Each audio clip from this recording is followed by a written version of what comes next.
A lot of people, when they do visioning work, they start with today and they look forward. The problem with that is that when you start with today, you're starting with where you are today, and what got you here won't get you there. And it's bound to be much more incremental. Hey, it's Rocky. Welcome to Richer Soul. Today's guest is Corey Kupfer, who will share the power of visioning.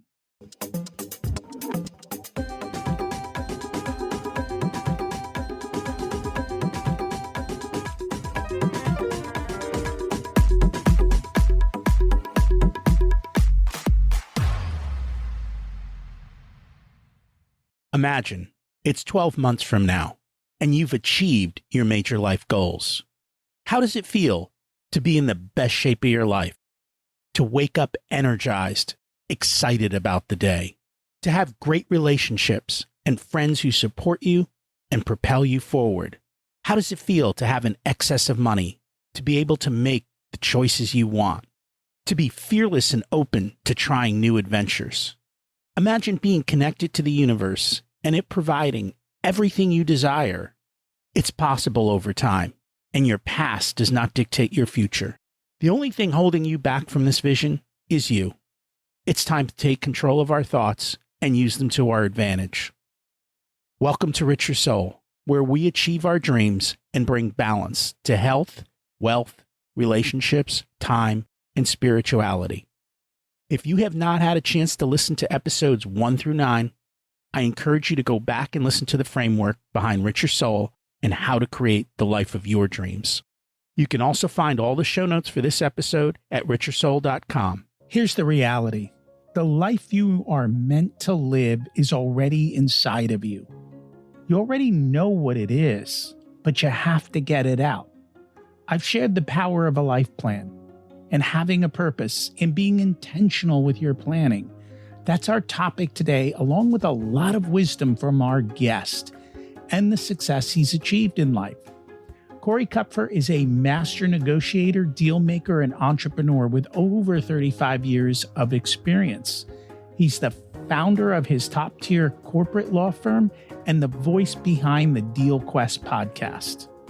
Today, we're going to go deep into the visionary frameworks that Corey teaches, like his powerful 5-3-1 process, to help high-achieving people stop chasing more and start designing their ideal life now. We'll explore how to align values, clarify purpose, and rewire your internal compass so you're not just getting more money, you're building a meaningful legacy. If you've ever wondered what's really driving your ambition or felt between growth and fulfillment, this is the episode. Let's meet Corey and see how it's done. Welcome to Richer Soul, Corey Kupfer. It's great to have you join us today. It's great to be with you, Rocky.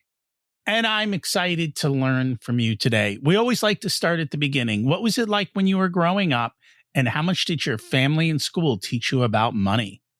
Yeah, I mean, I always say, listen, I didn't grow up poor, but it was lower middle class, paycheck to paycheck, and I look back now and think, wow, thank God there wasn't a health issue. My father didn't lose his job because in the beginning he was the only one working, and it could have gone bad, right? But fortunately, we managed that paycheck to paycheck life when I was younger. We didn't go on vacations. We didn't eat out. I didn't get on a plane till I was in law school. Fortunately, my folks later became more comfortable. But that was when I was adult. So, yeah, it was really a lower middle class paycheck to paycheck upbringing. Did they teach you much about money or? Not really. I mean, other than the messages that I got that were much more around, money's hard to come by and, you got to work hard for it. And, you got a budget and, it's scarce. And not that my parents were sort of negative people talking about that all the time.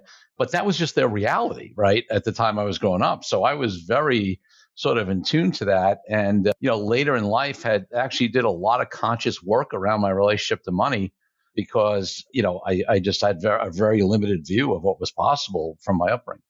And that was the question I was going to ask you was that scarcity mindset, did it carry through to you as an adult?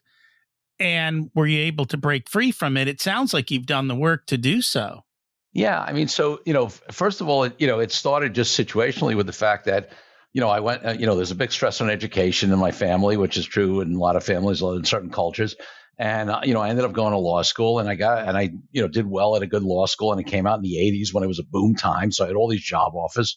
And I remember, I started at $46,000 a year in 1980, 85. And that was like huge money, and then we got to raise to 48. And then there was a time when the big firms suddenly hopped everybody up 15,000.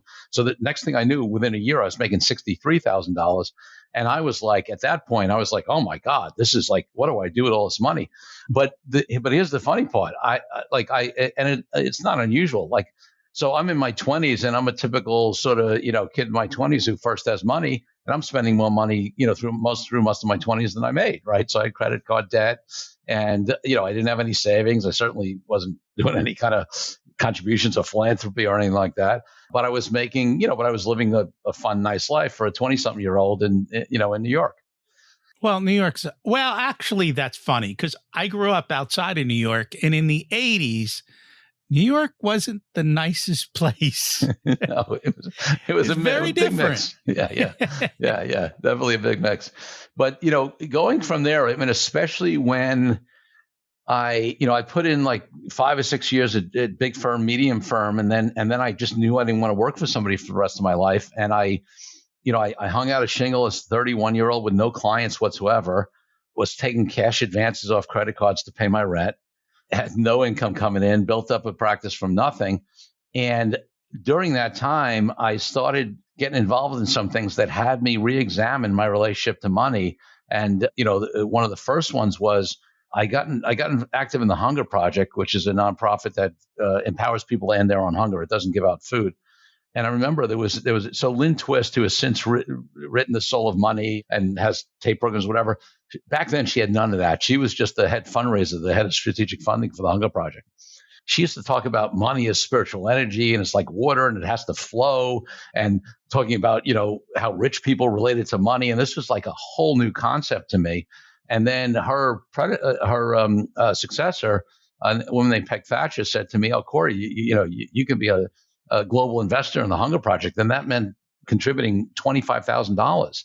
I had never written a check for more than $50 or $75 to a charity. And she sees me as somebody who could write a $25,000 check. And, Rocky, sometimes you have the blessing of some people holding you or seeing you bigger than you are, than you can see yourself. And that year, I actually did write a $25,000 check at a time when I was making $100,000 a year, and made that a priority. And that was the first thing of many things I did that started really reshaping my relationship to money. And people say, and the studies have proven it, you actually get more happiness in giving than you do in receiving. No question. In fact, I mean, I'm going to skip a lot of journey, right? But just to like sort of where I am at this point in my life is that, I could just do what I'm doing and live a very nice life for the rest of my life with my family. And I travel, I live on the water here. It's like, what drives me more than anything else around money are my philanthropic goals. Like, I want to make a lot more money so I can have a lot more impact at this point. And I think that's what people forget. They look at rich people, oh, they're so evil. They don't help. And I'm like, you know what? Have you ever worked for a poor person? You may not get a paycheck this week, right? Right. And if they're poor, they can't give. Now, we may not always agree with how they give or what they give, but the reality is money is how people get help, and that rising tide lifts all boats. So did you enjoy your career as an attorney? So in the very beginning, my first couple of years, I did. It was exciting. It was new. I was doing these big leverage buyout deals and initial public offerings and M&A and all this stuff, and just learning like crazy.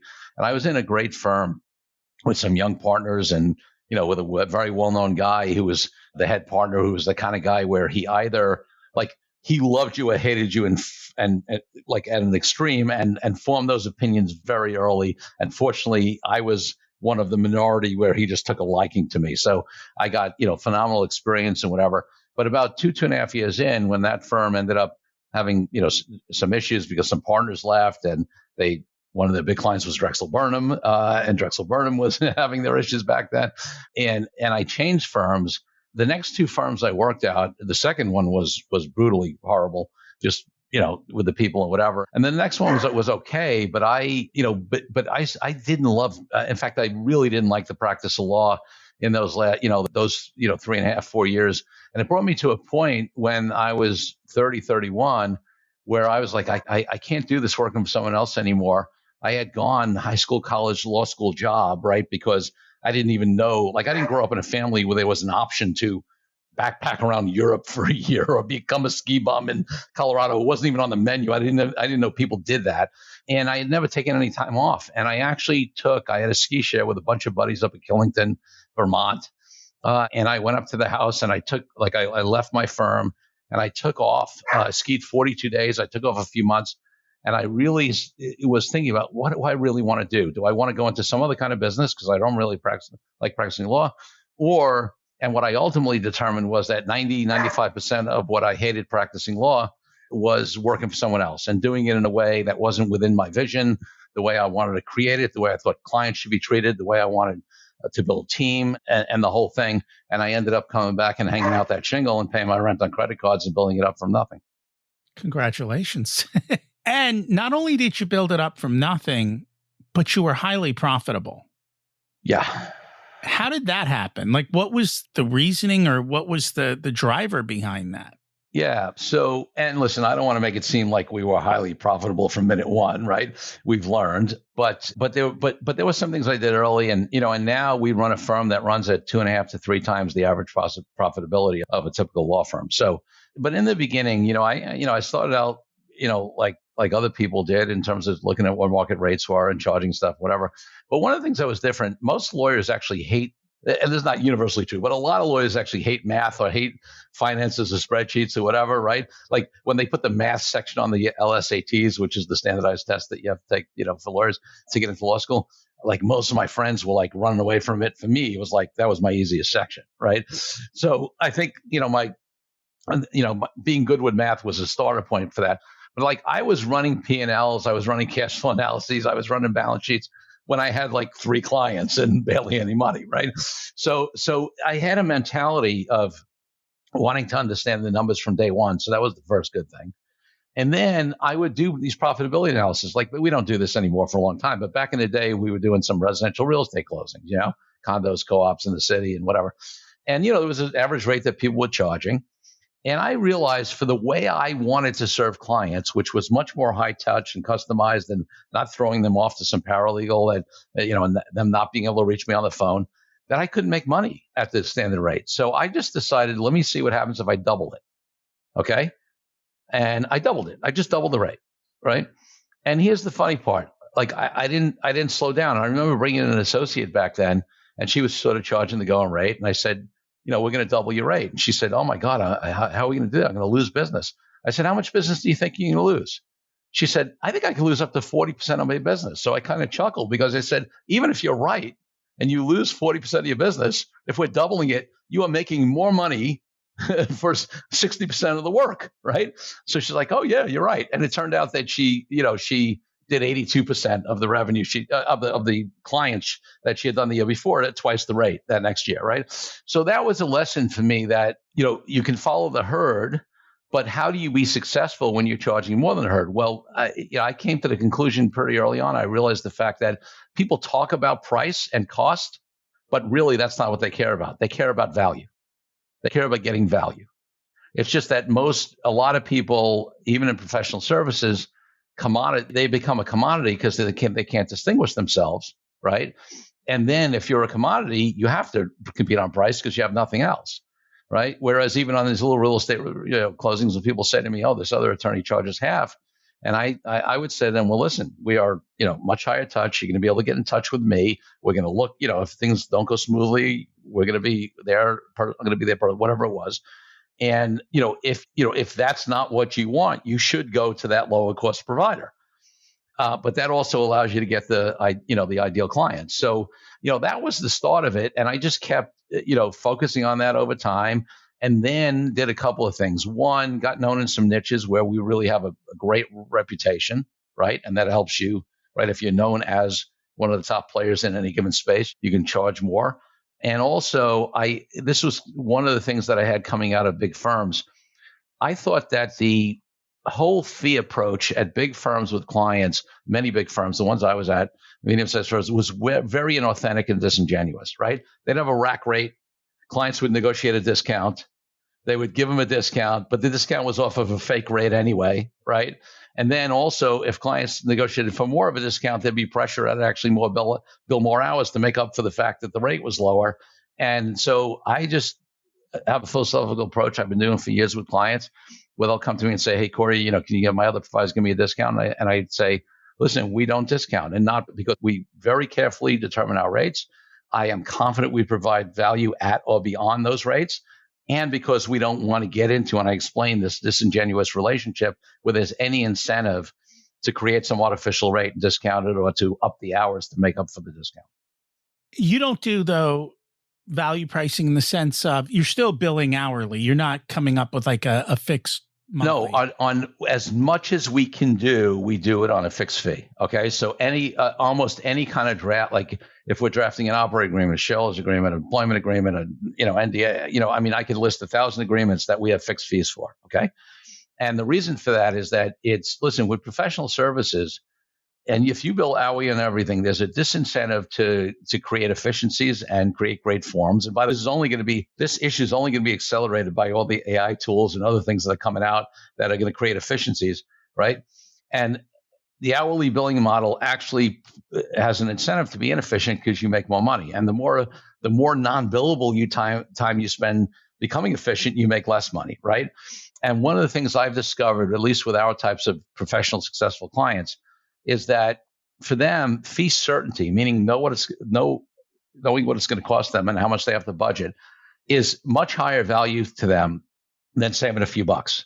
So if I can tell them it's going to be X, even if my effective hourly rate ends up to be higher, especially because I've done all this work to create great forms and create efficiencies, my clients have no problem with that. In fact, they love it.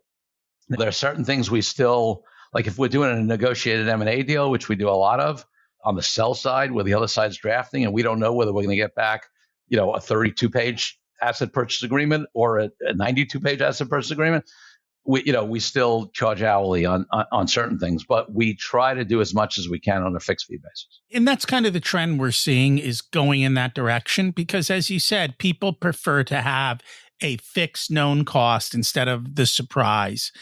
And it allows you to create efficiencies, which means your hourly goes through the roof comparatively. The better you get at it over time. That's right. It's just natural.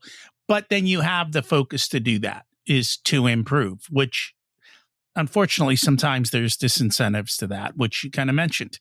The other thing that you've done is, and you say this about every business, though, it should be a lifestyle business. Yeah. So I love that because I'm a lifestyle business. Right. So let's talk about this. But this is my reframing on a lifestyle business. And I've raised it so many times on my own podcast and other things because I so believe this. And let me tell you where it comes from. It comes from the fact that I've seen entrepreneurs who are driven by various things where they think it's what they want to do. And then they get to a place and they're like, wait a second, I've quadrupled the size of my company, but I'm not necessarily making more money. I'm miserable. I have more headaches and whatever, right? So my view is, if you are an entrepreneur, if you're a business owner, you should be creating a business that has you have the lifestyle that you want. Now, normally lifestyle business is often used as a derogatory term, as somebody who wants to keep things small in this entrepreneurial pressure and judgment that everybody should scale, right? For me, whether your lifestyle business is that, have this nice business and you're not looking to scale and you're very happy with what you do and with your clients and the amount of money you make, I have no negative judgment on it at all. In fact, I think that's amazing. Like if somebody like you or others have found that way. At the same time, I use an example of a friend of mine who has a robotics construction startup, right? Funded company, the kind of company you have to raise capital for, is under all that kind of pressure, is traveling to the Middle East every couple of months because he's got a contract on this NEOM project in Saudi Arabia, right? And whatever. But unlike some other people who are doing it out of ego or whatever, like, he's meant to do this. He's called to do this. He's been talking about like attempting to build a unicorn again, not just because it's within his being that he wants to do something that's disruptive, that's creative, that's breakthrough, that makes a huge difference, right? So that's his lifestyle business. And you know what? He's got a couple of young kids and he's got a wife and they're on board with it, even with his travel and whatever. So when I say every entrepreneur should create a lifestyle business, that could be a funded rocket ship, or it could be a nice little business with you and an assistant. It's just my point more so is like, make sure you're clear on what you want your life to be like and how you want your business to support that, whatever that looks like. I find most people don't have clarity. You've worked with a lot of business owners, successful people. Do they have clarity on what they want? Or are they just kind of following the whatever, or what they're told they should do, like scale, grow, more, this, that? Yeah. A lot of it is the latter two, right? They're either just sort of going along, following, what seems to be, or they have these, drivers that are external, right? It's interesting. I just, my wife just wrote a book called Intentional Ambition, and I'm not looking to just plug it. It's applicable here. Like, she looks at the healthy and unhealthy, drivers of ambition. What is wounded ambition is what she calls it. And what is, and I think it's important for all of us to look at that, right? What is really driving us? What is making us do what we want to do? And one of the ways to do that is to, I'm a big believer in taking a step back, right? Getting out of your environment. It's the classic, you can't see the forest for the trees, right? It's so true. And doing visioning work, what do you want to create? What is 5 years? I have a 5-3-1 visioning process I can talk about. But the point is that, a lot of times people are reacting and getting pushed in a direction, whether that's by people saying you have to raise capital, whether it's by clients saying we want this or we want that. Right? But they haven't created something that they're pulling towards, that they're looking to manifest. And I find that the folks who have a vision of what they want to create that is not based upon any reaction or past stuff or trauma or what their parents want or what their, other entrepreneurs want, it really comes from a pure place. Those are the happiest, most successful people that I know. And I certainly practice that a lot. I didn't do much visioning in the first half of my life, but I did a lot of visioning in the second half of life. And so at that point, I shouldn't say that. There were parts of my life that were visioned, but it wasn't complete to every part of it. Yeah. Later in life, everything was visioned. It was clear across the board. And, the surprising thing is how much more money I make, even though it's not work anymore, because when you have fun, it's not really work. It's what tap dancing to work. So it's fun. Rocky, I get it. I love what I do. People say to me, as I'm not in my 20s or 30s or 40s or 50s even anymore, people say to me, "Oh, well, are you thinking about retiring?" And my response is honestly, retiring from what? Like, I live with this fundamental concept of ideal life now. Like, I'm committed to creating my ideal life now, right? I want to spend time with the people I want. I want to be doing what I want. I want to travel when I want. I want to live where I want. And fortunately, I've been able to, come from that scarcity, mentality around money and do a lot more work, which we haven't talked about, and had great coaches and, programs and books and whatever. I mean, even as recently as, I don't know, maybe 10 years ago, I had really figured out how to attract money, but I still wasn't building a lot of wealth. And I'll give credit to Barbara Usan, used to go by Barbara Stanley. She's got a lot of books out. She mainly works with women, but she's a friend of my wife. And we had one single conversation in which Barbara sort of got my background or whatever. And she said to me, "Oh, I get it. Like, you are phenomenal at bringing income, bringing in rent. Like, you're great at creating cash flow. You just don't know how to build wealth." And I stopped in my tracks. It's a separate skill. Yeah. I stopped in my tracks and I was like, oh, okay. And even just having that distinction in my mind, you want to talk about getting clarity, getting a distinction, right? Had me build wealth, in the last maybe 12 years, it's been, at a rate that's way beyond. I mean, I was living a great life, but, the money would be up and down or whatever. Now, the money doesn't only flow in for my expenses, but, I got systems where money gets put away here, invested in this, invested in that, right? And it's just, and there's buckets for stuff. Even this, for the people who, if anybody sees this on video, right, as opposed to the audio, I have this painting behind me that I got from a French artist in Paris that I love, whatever. And, it's not cheap. But I had a bucket for it, right? This is my discretionary spending for something that I love that's going to create my life. That's great. So, that skill to build wealth, was something that was a new distinction for me. And then I started creating a vision around building wealth, not just earning a lot of income. And that's manifested as well.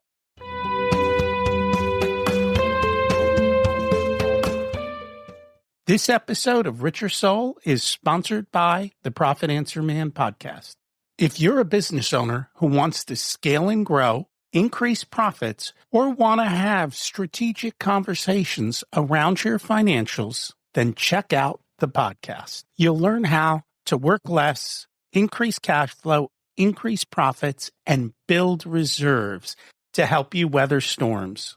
It's built on the Profit First methodology of pay yourself first. The Profit Answer Man podcast is a must listen to for every small business owner and anyone who wants to help them survive and thrive.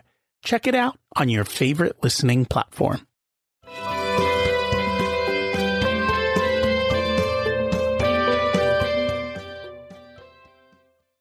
And I'm the same way. People are like, are you going on vacation? I'm like, I don't know what vacation is. That doesn't mean we don't travel. But work, travel, family, life, everything meshes together. Yeah. It's not like I'm running away to right. I have to go on vacation. It's like, how does life allow all of that to happen? And the same thing with retirement. As long as I am capable, I'm working because I love what I do. It feeds me and it keeps me engaged. And I may change what that looks like, sure, or the hours, or the, how it looks, but I have no desire to stop. And I don't have regrets. So if there's something I want to do, I'll go do it and we'll make it work and we'll just figure it out. And it goes in seasons. So let's talk about this, because you do this vision process with a lot of successful entrepreneurs. What does that look like? Yeah. So I call it a 5-3-1 process, right? There's a lot of people, when they do visioning work, they start with today and they look forward. The problem with that is that when you start with today, you're starting with where you are today, and what got you here won't get you there, and it's bound to be much more incremental, and it doesn't come from. I believe that the truth lies from within, that we can manifest the world within, and I don't want to I know people have issues with things like the law of attraction or whatever. Obviously, it takes effort, right? You don't just sit around and say, I'm wishing for $1 million and it shows up, right? We're not talking about that, but we're talking about creating a clear vision and path on what you're going to work towards, and knowing and figuring out the steps to get there. And some people try to do that forward. What I do is I take people through a process where, they get quiet, they sit down, I take, and they envision today. So let's say, if we're recording today on June 12th, right, 2025, I'm going to say it is June 12th, 2030. We're not looking forward. It is today, present tense language in your head, right? It's like today is June 12th, 2030. Okay. And I'm going to have them look around, with their eyes closed. They're going to see, what do they see? Who's around them? Where are they living? What is their ideal situation? What are they doing, for work? What's happening? Even and I bring in all the senses, right? What do they feel? What do they smell? What do they like? And they get a visual picture of that ideal, right? And obviously, this is several hour process, so I'm very shortcutting it here. But we get them to a place where it just comes from. It's not coming from logic. It's just coming from an internal place. Whether you believe that you're channeling spirit, or whether it's just coming from within you, you're in a truth. However you want to look at it, and then this is a key point. What we have them do, because the minute you put language around something, it's limited. Right. So the next thing I have them do is that they draw. Okay. When they come out of this meditation, after it could be 45 minutes an hour, they just draw what they saw. And I always say to people, listen, I can't even draw a good stick figure. I am no artist. This is not about, creating some phenomenal painting. This is for you. All right. And they just draw what they see. And some people draw scenes of, a house and where they're living, family. Some people just get words or symbols or whatever that comes out. But generally it's a drawing. And you get that all out. Then I have them, and this is a long process without a break. Then I have them journal, right? That everything they saw, everything they heard, everything they smelled, everything what were they doing? where were they living, what was happening in business, what's happening with their family, their health, all this stuff, and literally have them write and it's got to be that there's science on. You don't want to type this, you want to hand write it. There's science around the value of that, and they write and they write and they write to the point where like their hand is like hurting, and I even say to them, listen, if you can't think of anything and what you hear in your head is I can't think of anything else, you write down I can't think of anything else, and you literally write your thoughts because sometimes that kicks up. All right, and then we go through that whole process, we come out, and then what happens is, because the reason it's a 5-3-1 is then we outline what are the key points of that. Oh, I'm living in this, we have 2 homes in these amazing places. My kids are doing great. I'm running marathon, whatever it is for you, right? And those are the key points for year 5. And then we ask the question, okay, in year 3, what must have been inevitably true for year 5 to have manifested, right? So, okay, my business is this size in year 5. Oh, it must have been at least here in year, in year 3, right? I have a 1-year-old kid or 2-year-old kid, whatever it is in year 5. Well, my partner must have been pregnant in year 3, right? Like, it's just, and then you bring it back to year 1, right? The same way one must have been inevitably true in year 1. And then if you really want to do this, right, you can break that down into quarters, right? You see how we're working backwards?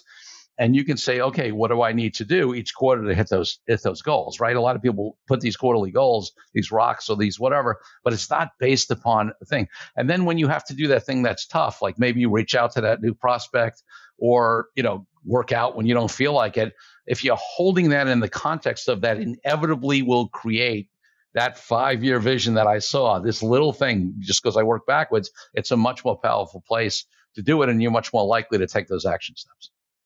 I've done something similar, but mine started with the eulogy. I've done that as well. That's a phenomenal thing. And then it's what kind of life do I want to live? The problem with that one, it gives me the big frameworks. Yes. Doesn't give me enough of the day-to-day, right. This quarter, next quarter, following quarter. So it's a little bit softer in that area, but knowing what I want, I know if something is taking me that direction or away from it. Yes. And then I can use other frameworks for the 1, 3, 5 year type of process. And the funny thing is with these, even if you do nothing but write it out and forget about it, you'd be shocked at how often it comes true. No question. And I will tell you, listen, I can't tell you how many times I did visioning work, especially in my earlier years, put it aside, didn't even focus on it. And then when I went back a year or 2 later and looked at it, or 3, whatever, I'm like, yep. Having said that, that is true. So it's huge to do the visioning work, even if you don't focus on it. But if you, in addition to, like, I've got a vision board sitting up right up here. My wife and I do annual visioning processes. We actually do quarterly visioning retreats, just my wife and I.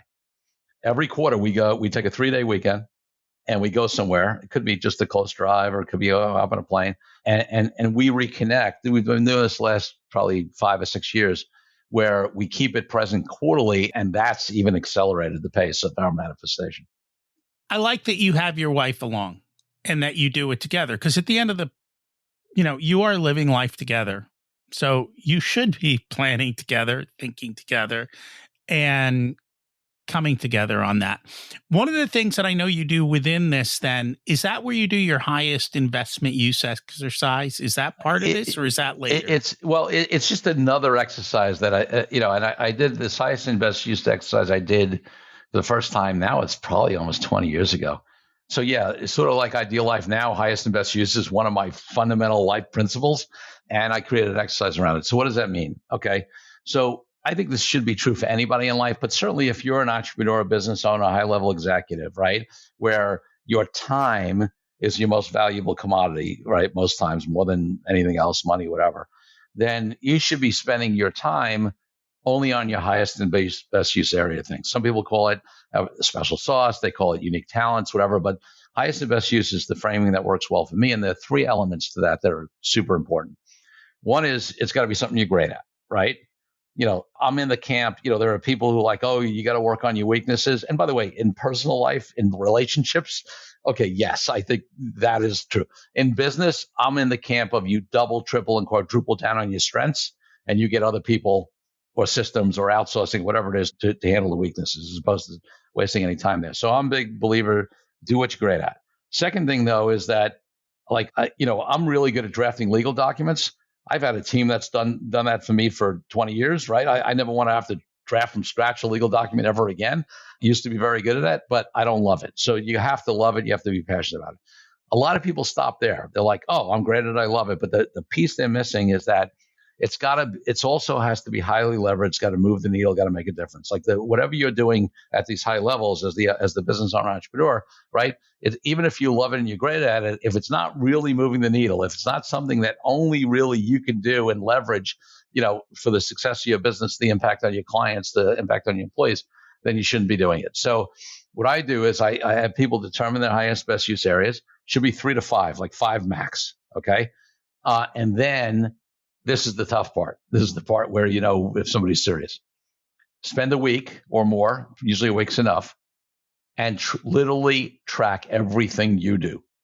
Spend 15 minutes, searching the internet for this, spend half hour on billing, I was on the phone with a client for this, whatever it is. Without judgment, just record it, literally track your time for a week, an entire week.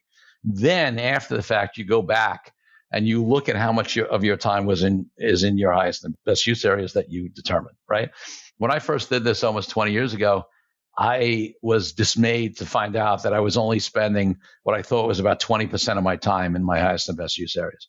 Now, in hindsight, it was probably more like 5 to 7% of my time, and I was pretty generous, because I was so like I couldn't even deal with the fact that it was only 20%. But here's the gift of if you're courageous enough and willing to do that exercise, when you get to identify a gap, then you can put a plan in place. Like if I say, okay, I'm only at 20%, let me look at this other 80%. And then I ask the following questions. What am I doing that doesn't have to be done at all, right? Time wasters, all that kind of stuff, whatever. Second of all, what am I doing that can be systemized so that, I don't have to do it? Third of all, who in my organization can I delegate this to? Because it's not my highest best use areas. And then fourth, if you don't have somebody internal to delegate to, who do I either need to hire or outsource to or contract with, or whatever to get to do, which of course nowadays, when I first did that exercise, there was a lot less opportunity with VAs and, partial people and Fiverr, like all these ways you can get people who are great at something to do it for you. So you want to look at that. And then what you do is you just start moving on that. Now, I'll share that I went from my quote unquote 20% to 50% in my highest and best use area in 1 year, right? Because there was a lot of low hanging fruit. It took me 8 years to get from 50% to 90% because you may know what you need to do, but maybe you don't have the budget to hire somebody, or you're busy and it takes time to put the system in place. But I never lost sight of that. I kept working at it, and now I am regularly at 90%. I'd like to think someday it'll be 100, but I think there's always going to be something, right? And I'm very happy at 90% of my highest and best use areas, and it's encouraged me to build a phenomenal team, to build great systems. It's part of why we're so profitable, right? Because I'm doing, and I try to have my other people doing what's in their highest and best use areas. So it's a lot more efficient, effective, and quality to the clients. Did you read my email last month that I sent to all my clients and followers? It was about eliminate, optimize, automate. There you go. In that order. There you go. First, does this need to be done? If it doesn't, or if it's low value, get rid of it. The second is to optimize it. And then once it's optimized, you automate, delegate. And I think in today's world, it's much, much easier to automate compared to what it was in the past. There's so many different softwares that can do a lot of it. The last part is when you have a good system, as needed, you put a person in to run that system. But I think you have to build it for them, or you have to find a person who's good at building systems. Because just like you talked about before with money, people are great at making money or generating income. Very few people are good at keeping income. A lot of people are really good at running a system. Very few people are good at creating a system.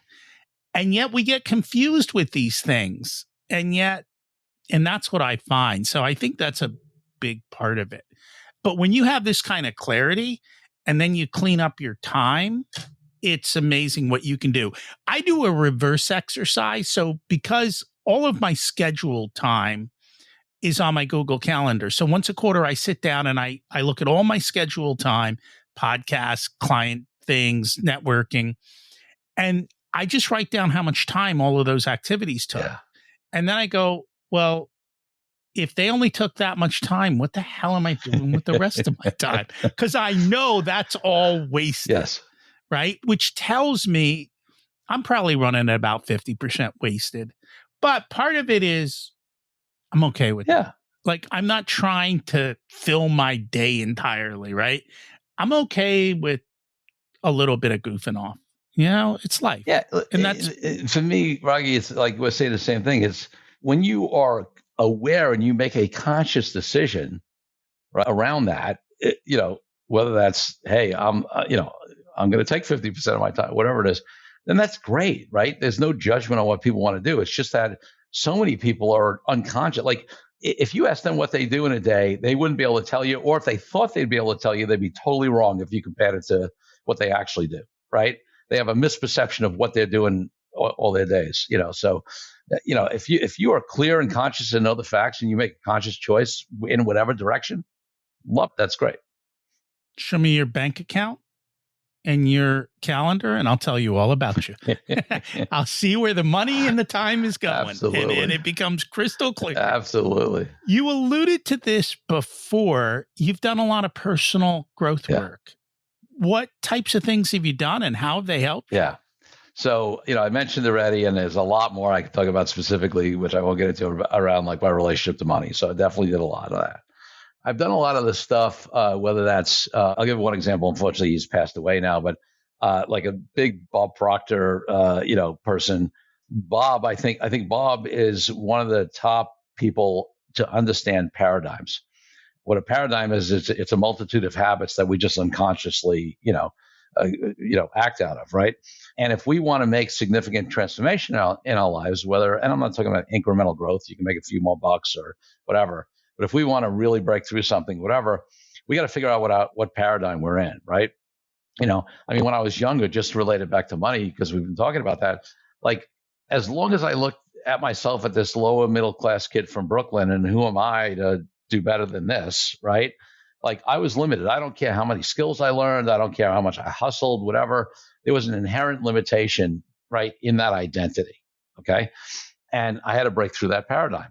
There was another one where I realized that so even when I broke through that somewhat and started making a lot more money, people would call me and say, hey, how you doing? And my answer was always the same word: I'm busy, right? And it took me a while through some of this work to realize, oh, wow, I identify busy with success. Like I can't, like I don't even have a concept of success without being busy. I need to be busier to be more successful. But the truth is, you cap out at that, right? Because you only have so many hours in a day and so much time you can create. So I had to decouple busy. So I almost never say I'm busy now. And trust me, if you look at my calendar and everything I do, where I travel and the back-to-back calls I'm on, somebody else would define that as busy. But energetically, I don't relate to it that way, right? And I decoupled success from my own busyness, right? So in fact, the game became how much more successful I could be with working less, with being less busy, right? And because there's no correlation, at a certain level of the grind, right? There is a correlation. The harder you work, the more you make. But beyond that, there is absolutely no correlation to it, right? You can provide value in so many other ways. So that was a lot of work I did. I've done relationship stuff. I've done business growth stuff. In fact, along the lines of what you're talking about. And I know this was at one of Harv Ecker's Millionaire Mind work he used to do. He had a thing for businesses, and I wish I could credit these two guys because I don't know who they are. I don't remember. But they had something that I learned in this thing where they said, hey, most people relate to certain things like they have a particular talent in it, right? This concept of being an unconscious competent. Like you're great at something, but you don't know how you do it, right? And the problem with being an unconscious competent is that you cannot systemize or train people on it if you hold it as like it's just your talent, right? And they said that, there's certain things where there's talent, Not everybody's going to be able to dunk a basketball, right? Or whatever, this physical talent or ability. But most things we do in business, even though you think it's talent, you actually have a system. It's an indistinguished system on how you do it, right? So the thing that I realized was I'm like, oh, I'm really good at developing business, right? And not everybody has that talent. And how can I train my junior people on how to do that? Because it's just a talent of mine. Well, when they took us through this thing to say you probably have a system behind the scenes, I realized this is back in the day when you were meeting everybody in person. Now I get all my clients and I don't meet them, right? But take that.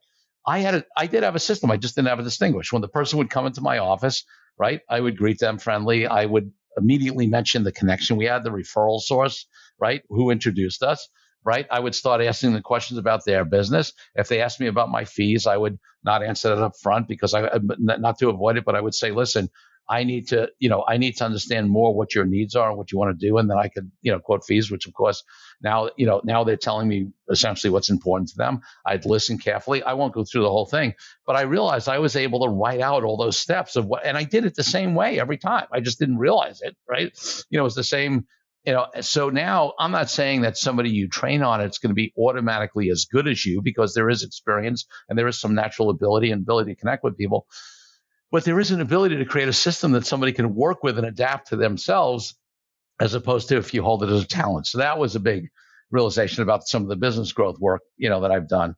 And then, I would say outside of some of just the personal growth courses and books and trainings, I've been a member of Entrepreneurs Organization since 2008. And that's a peer-to-peer learning organization. It's not a networking organization. And just spending time, because listen, if you're an entrepreneur, your friends from college and your family and your buddies and whatever, and, who are not entrepreneurs, they don't get it. It's not because they're bad people. It's just that it's not their experience. They don't know what it is to build a business, create the vision, make payroll, pivot when you need to, deal with, whatever, right? Not have any guarantees. So the ability to be in an organization that is now like 19,000, almost 20,000 members worldwide and hundreds of members in the LA chapter. I was in the New York chapter for years before I moved out to LA. And being just with other entrepreneurs who get it, who've been through it, who can share their experiences about, I remember that time when my business was down 30%, or when I lost a key employee, or when a competitor suddenly came in, or a regulation change that affected my business. That's been a huge growth opportunity for me, as well as being in this amazing entrepreneurial community. And that's how we connected. It is through mutual friends. I have tons of friends in EO and tons of friends in a ton of different peer-to-peer networks. And, it's kind of, I know if they've accepted you, you're probably a decent person. So it makes it easier to connect across those types of things. The one thing I've found with self-development, it seems like every time I peel a layer, another one appears. It's a little annoying, but I think I'm going to come resigned to the fact that it's just going to be from now on that is that the case, or do you finally get to the center? No, I mean, listen, I guess there is, in theory, this, I don't know if you want to call it, spiritual realization or whatever. But let me see. If it exists, I haven't gotten there yet. So, I mean, talking about this, like peeling the layers, of the onion. And Rocky, I said that, I mean, listen, 99% of the time, I love the fact that I'm on a constant learning and introspective and personal growth journey. But there are these times where you just say to yourself, like when you uncover that, like I thought I had that one handled, and then you peel the next layer around and you're like, can I just maybe just for a day, a week or even a day, just go back to being totally unconscious? Like, can I just take a break from this?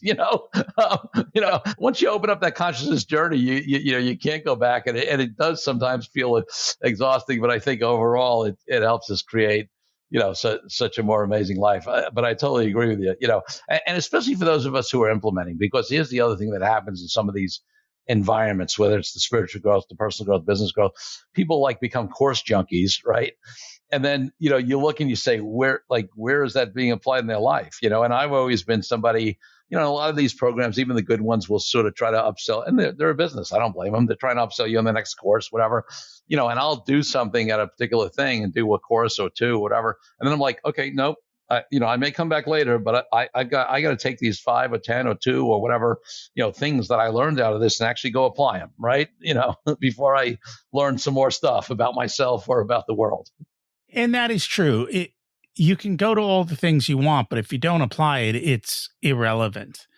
Yeah, I think what I have found is, and it's true of everything in business, too often we treat the Yeah, symptom, and to get to the core is more difficult. And I think with human beings, it's really difficult to get to the core. I guess in different, actually, I shouldn't say that. You know why? Because we always start this podcast with the same question. We look at the core of the money story, yes, right? I should probably be more focused on looking at my core of all my other stories and where did they come from and how did they come to yeah, be? Because it's a universal principle. All that programming happened essentially in that's right. childhood. So you just got to go back and see what created that belief system. How do we break it? And you talked about like, oh, I got to work hard. You don't have to work hard to make money. That's a belief Yes, system, or I have to be busy or whatever it is. And there are things that we just say without thinking. But when you go back and you chase them, you fix it. So it takes a little and a bit. lot of these things that we do are also so reinforced by society, right? Like there's a common, there's a collective agreement. The hustle culture, you have to work hard, like, or whatever it is, right? There's a collective agreement that's actually wrong, but that's sort of the default feeling. So it does take work, it does take courage, and it does take a body of work to really examine where these things come from, what's holding them in place, and how do I break through them? And do I want to continue with this belief system or paradigm? Or Bob, going back to Bob Proctor, he talks about, when you call it a belief system paradigm, he talks about what happens is when you start to push and break through a paradigm, right, or a belief system, he says you hit something called the terror barrier, because there's all of these things in you that want to not go into that fearful unknown place and bring you back to safety and certainty and security in the way you've been operating for the last 30 or 40 or 50 years. And you hit the terror barrier, and what happens is a lot of people turn back on the terror barrier and they go back to their little world, right? And it takes courage to break through the terror barrier and get to the other side and blow up the existing paradigm. And the people who are able to do that are the people who create phenomenal, successful, and happy lives. So I guess if it's conventional wisdom, it's wrong. A lot of times. A lot of times. And maybe that's the thing. Go, hey, if everyone believes this, maybe I should challenge it and ask why that's the case and is it true, and kind of go back and look at that. I mean, listen, let me ask, I guess, and again, I'm not like, I so respect all the choices people make in life, but if conventional wisdom creates the reality of most people, and if you look at most people, and do you want the life that they have? And frankly, do they even want the life that they have? The answer is no. So that's the result of conventional wisdom. It is. I struggle with, why do these people believe this, and how are they like that? And yet what I just need to do is let go of trying to figure out why and just go my way and stop trying to fix everything. That natural tendency of mine, and I've learned to let go of it in a lot of ways. I'm like, yeah, okay. Listen, Roger, I get it. Like, you want to be of service to people on that way as well. If you see an opportunity, even like I talk to people about envisioning our highest best use or ideal life now, or these things I mentioned.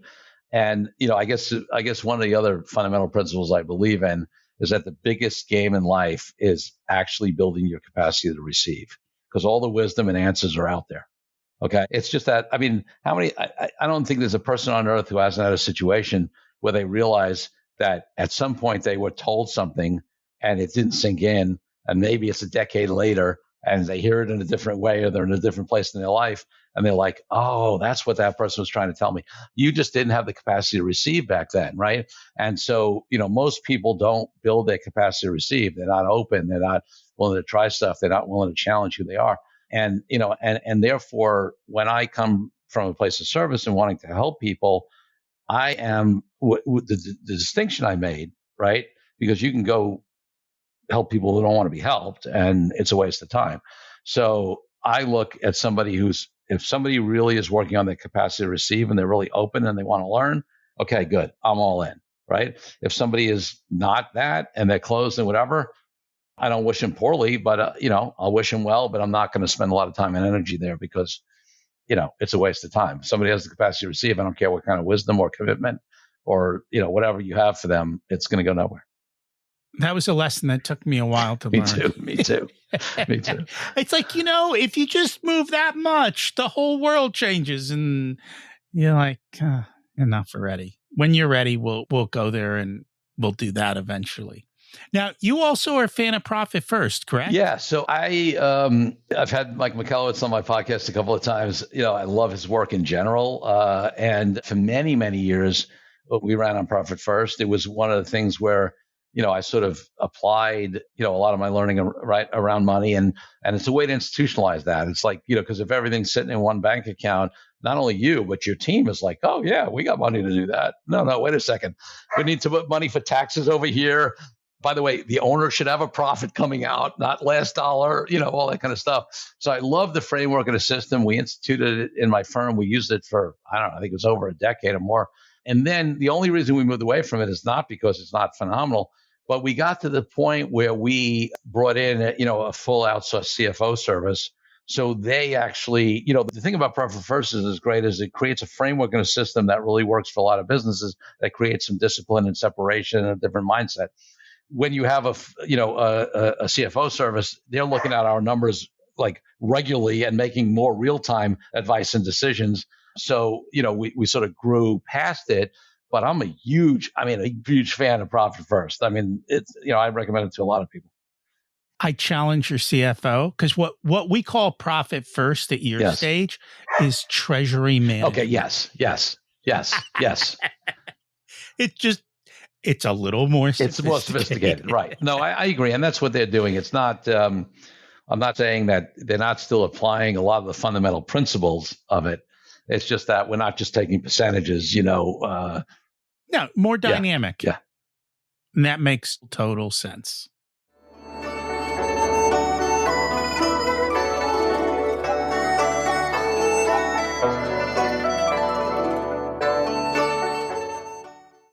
It's time to learn the secrets of life. What's your secret to living an abundant life? I would say two things. I mean, we talked about it a lot. One is just believing. I mean, you got to start with believing that the world's abundant, right? Because everything comes from within.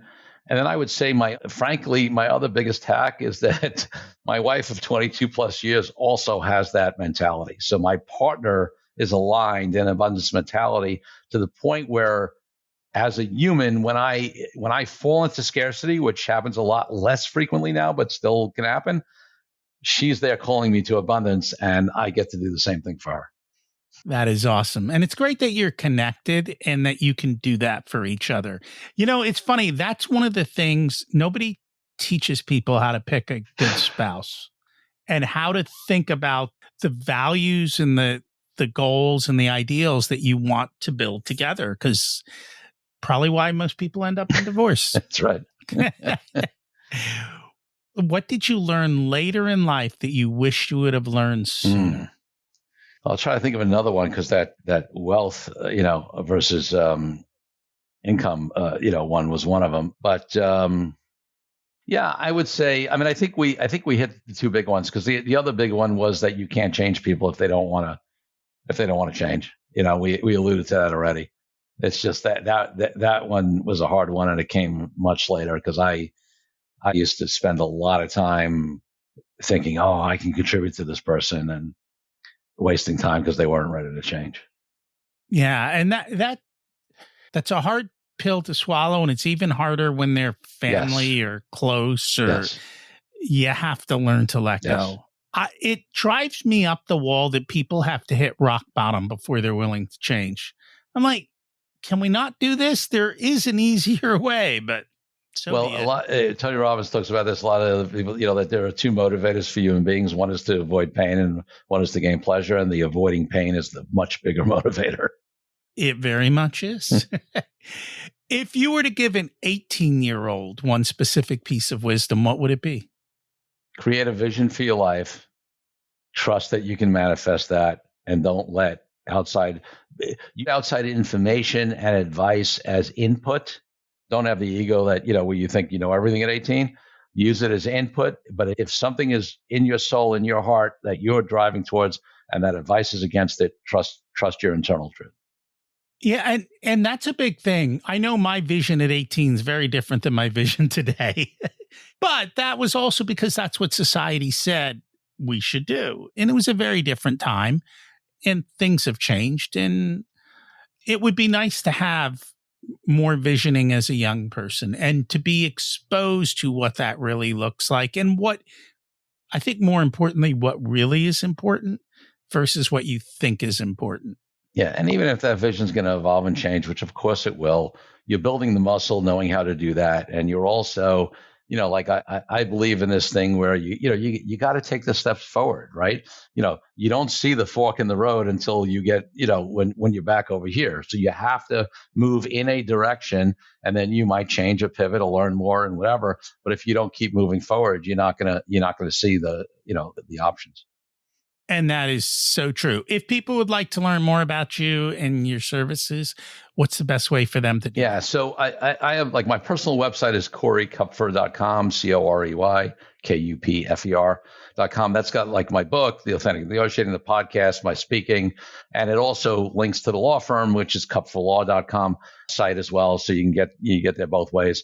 And then, we do a lot of content on LinkedIn, so people can find me on LinkedIn as well.